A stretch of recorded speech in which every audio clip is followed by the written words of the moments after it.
আজকে আমি রানী হব আর তোমরা সবাই হবা আমার কাজের লোক। তুই সব সময় শুধু একাই রানী হোস। চুপ কর, আমি যখন একবার রানী হয়েছি এখন থেকে আমি রানী হব, বুঝছিস? চল জন পেপার খেলবো, যে হেরে যাবে সে চোর হবে। জন পেপার সিজার। তুই হেরে গেছিস, এখন তুই চোর হবি। ওর সাথে তোরা কেউ খেলবি না, তুই তো চোর হলি। চল হাট। এই যে এনিন মহারানী, আপনার জন্য চিকেন বানিয়েছি।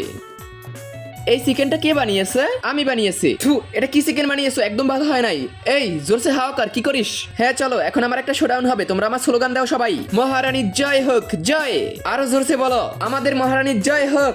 আমার না হাঁটতে হাঁটতে পা ব্যথা করতেছে, আর তো এক পাও হাঁটতে পারবো না আমি। আমার জন্য পালকি ঠিক করো। কি হলো পালকি ঠিক করো? কি হলো, জলদি ঠিক করো পালকি। তার আগে তোমার জীবনে যদি এই জায়গাটা একবার হলেও যাওয়ার ইচ্ছে থাকে তাহলে ভিডিওতে একটি লাইক দিয়ে চ্যানেলটিকে সাবস্ক্রাইব করে দাও আর কমেন্ট বক্সে আমিন লিখে যাও।